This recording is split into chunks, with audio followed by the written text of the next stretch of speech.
the third person in Prince Charles's marriage to Diana. Many have not forgiven Camilla for her role in their breakup, but others have moved on and accept her as the future Queen Consort. The Duchess of Cornwall featured a new ITV documentary tomorrow to mark her 75th birthday, where we get an exclusive look into the Duchess of Cornwall's royal life. Here's a little look.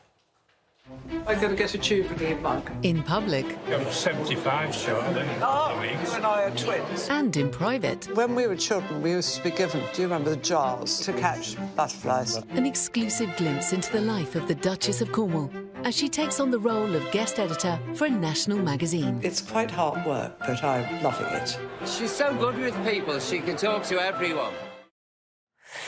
Well, joining us now, writer and journalist Julie Bindel, who says the public have forgiven, not just forgiven, embraced Camilla, and royal correspondent for Newsweek, Jack Royston, who says her role in the breakup of Charles and Diana's marriage means she'll never fully be forgiven. Well, good morning to you both. Good morning. I wondered, Jack, whether you're out of step with the rest of the country. You know, the Queen has sort of anointed her future Queen Consort. Most people have forgotten about the breakdown of the marriage and they've, you know, they love her now. I don't think they have moved on, to be completely honest with you, Susanna, and you can see that in the polling that YouGov does, for example. People in the 90s took Diana's side in that particular dispute, and actually the younger generations growing up now feel just as strongly, I think, as people did back then. They love Diana. They love the legacy that she left, her humanitarian streak, her warmth and kindness. And they feel that she was the victim of an injustice, basically, that she was, to use Diana's own words, a lamb to the slaughter when she married Charles. Charles brought her in at a very young age into the palace, a very alienating place, and then had an affair with Camilla. People took Diana's side in that dispute, and they think that Diana was the victim of an injustice, and it is that feeling that drives some of the negative sentiment towards Charles and Camilla. Now, in December 1991, Ipsos Mori went out and asked people whether Charles would make a good king or not, and 82% of people thought that he would. Very quickly after the affair became known, that crashed, and to this day 32% of the British public think that he'll make a good king, and I think that is a significant indication of where the public stands on that issue. Julie, you completely disagree. I do, and I think the indication that the public doesn't think that, or rather large chunks of the public don't think that Charles will make a good king, is not about Camilla. This is actually about sexism, in my view, much of it. Blaming the woman for an affair that a man has. Of course Diana was a victim. She was railroaded into an arranged marriage. It was appalling what happened to her. This is not down to Camilla. Camilla is someone who takes her charitable work really seriously, as Diana did.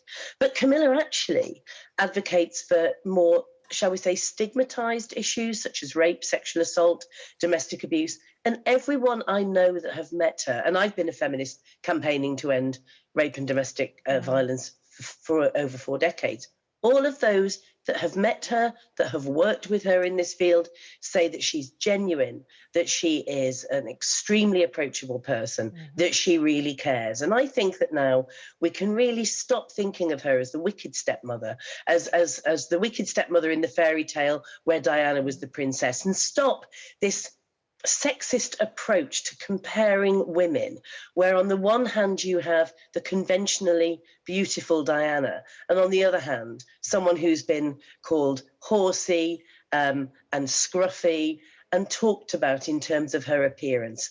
We really should move on from that sexist approach now. I wonder, though, Julie, do you think she cares? Because you get the feeling with Camilla that she's really comfortable in her own skin, who she is, and she seems to make the Prince of Wales more comfortable in who he is as well. There seems to be like a confidence and a authenticity to her, which is very striking.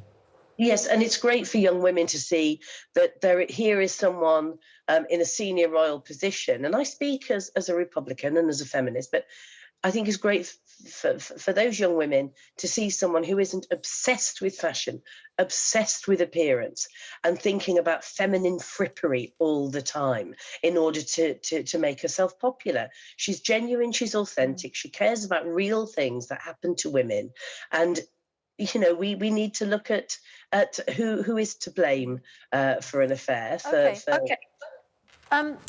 Jack, I'll declare an interest. I have been lucky enough to meet Camilla, and you know what Julie says about her, I think is true. You know, she's a very genuine, down-to-earth, relatable, approachable person, but clearly she hasn't won over everybody, including you. And I wonder what more she might be able to do that.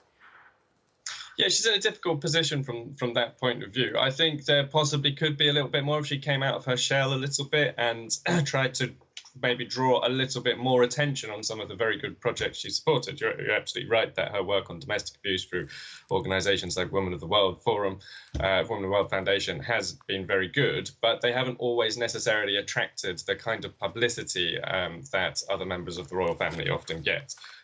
If she were to take a few more risks, perhaps she might get, you know, some of that work that she does might get noticed by a wider audience. So I think that probably is where she should try to focus now that she knows she's going to be queen, and she's had that endorsement from our current queen.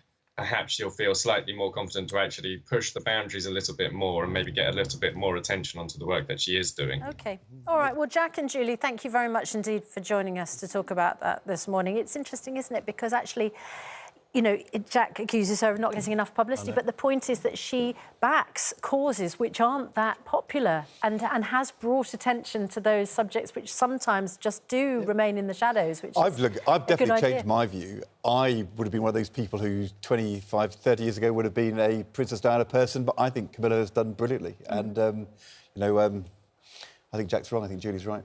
Perhaps you can be both.